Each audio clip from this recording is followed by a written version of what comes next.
Bloomberg, видання американське аналітичне, пише про те, що Україна вкотре акцентує на тому, що наголошує на тому, що росіяни зараз мають перевагу у боєприпасах. Ось, власне, під заголовком матеріалу Bloomberg вийшов таким, що росіяни втричі більше мають можливості по озброєнню, ніж Україна зараз у даний момент на фронті. І це ще, я думаю, оптимістична оцінка, оптимістичне співвідношення.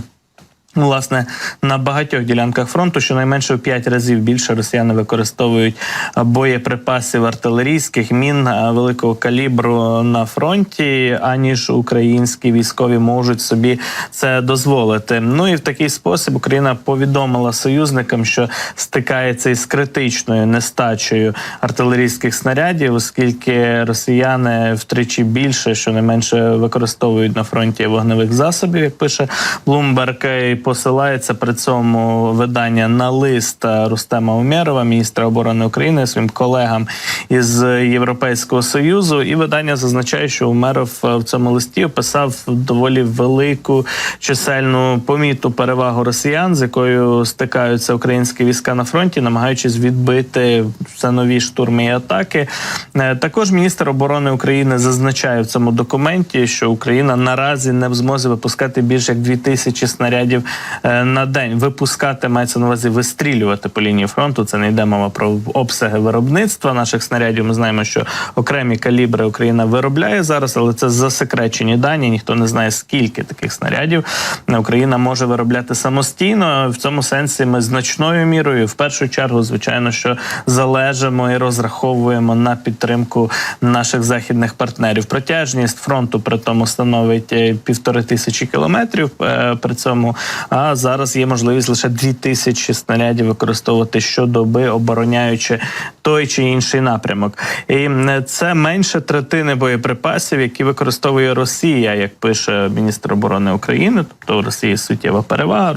Рустем Умєров також додав, що, власне кажучи, дефіцит зброї в Україні зростає з кожним днем і закликав союзників з ЄС робити більше, щоб виконати свою обіцянку і надати 1 мільйон обіцяних артилерійських снарядів раніше. Також міністр оборони України сказав, що Україні потрібно принаймні відповідати вогневій потужності, яку розгорнув ворог, адже сторона, яка має більше боєприпасів, це цитата із листа, для ведення бою зазвичай перемагає. Ну, це логічно абсолютно.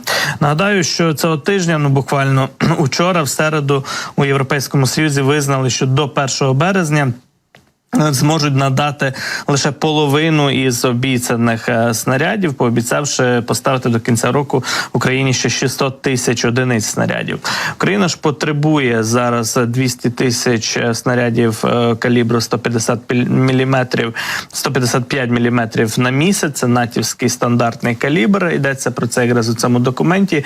200 тисяч на місяць, а 600 тисяч лише до кінця року Європейський Союз може запропонувати. Тобто, абсолютно невідповідність, вона зрозуміла між запитами і потребами українського війська і можливостями наших європейських партнерів. На зустрічі також міністрів оборони в середу у Європейському Союзі заявили, що матимуть можливість виробляти 1 мільйон снарядів на рік і розраховують найближчим часом подвоїти цю потужність до 2 мільйонів. Це вже станеться у 2025 році. Також Bloomberg додає, що у Сполучених Штатах зараз спостерігається теж нарощення виробництва снарядів, тобто фактично усі західні ключові країни дійсно включили, увімкнули, так мовити, додаткові свої можливості, аби інтенсивність виробництва і боєприпасів, і зброї збільшити. Це пов'язано безпосередньо із російською агресією, всіма загрозами. Виробляють не лише для України, але й для того, щоб свої запаси поповнити. Але в першу чергу йде мова якраз про українські потреби, аби їх дійсно цього року закрити максимально, наскільки це можливо.